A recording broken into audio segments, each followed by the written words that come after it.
আমি Madaripur TTC technical training centre থেকে আমি ড্রাইভিং ইনস্ট্রাক্টর মাসুদ স্যার বলছিলাম।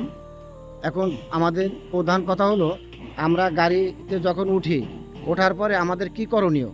আমরা গাড়িতে ওঠার আগে কি করতে হবে? এই হান্নান সাহেব ওঠেন। আগে গাড়িতে ওঠার আগে, হ্যাঁ, আগে আমরা উঠবো, গেট খুলবো, গেট খুলে কী করতে হবে? আগে গাড়িতে উঠতে হবে, ঠিক আছে? গাড়িতে উঠা তারপর আমাদের গেট আটকাতে হবে দ্রুত গতিতে। হ্যাঁ, গেট আটকাইয়ে তারপর আমরা কি করব? সিট অ্যাডজাস্ট করব। প্রথমে কি করতে হবে? সিটে বসবো। সিটে বসার পর সিট অ্যাডজাস্ট করতে হবে। সিট অ্যাডজাস্ট করার পরে কি করতে হবে? সিট অ্যাডজাস্ট করার পরে সিট বেল্ট পরতে হবে। হ্যাঁ, সিট বেল্ট পরার পরে আমরা সিট কতটুকু অ্যাডজাস্ট করলাম, ক্লাচ ব্রেক অ্যাক্সিলেটার থেকে মানে কতটুকু দূরত্ব বা আমার ঠিক মতন আছে কি না, আমি ক্লাচ ঠিক মতন লাগ পাইছি কি না, তাই না? আমার রিল্যাক্স মতন আমার কাজ করতে হবে সিটে বসা। তারপরে সিট অ্যাডজাস্ট করব, তারপর ক্লাচ ব্রেক অ্যাক্সিলেটার দেখবো ঠিক মতন কাজ করছে কিনা।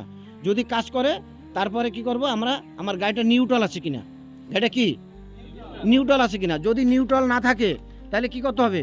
নিউট্রাল করব। নিউট্রাল করে তারপরে আমাদের এই গাড়ি কিন্তু অন্য অন্য গাড়ির মতন না।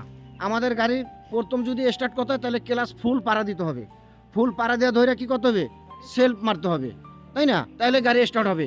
অনেকে করে কি, সেলফ নামায় মানে ক্লাচ না পাড়া দিয়েই সে সেলফ মারতে যায়, তখন সেলফ হয় না। কিন্তু কিন্তু অন্য অন্য গাড়ি স্টার্ট হয়, কিন্তু এই গাড়ি স্টার্ট হবে না ক্লাচ না পাড়া দিলে, ঠিক আছে?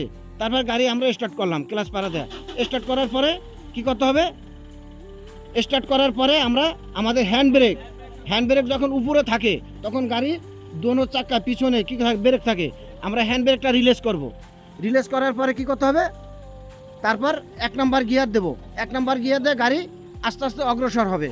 তারপর আমরা পর্যায়ক্রমে 1 2 3 4 5 এইভাবে গিয়ার কি পরিবর্তন করব। ধন্যবাদ।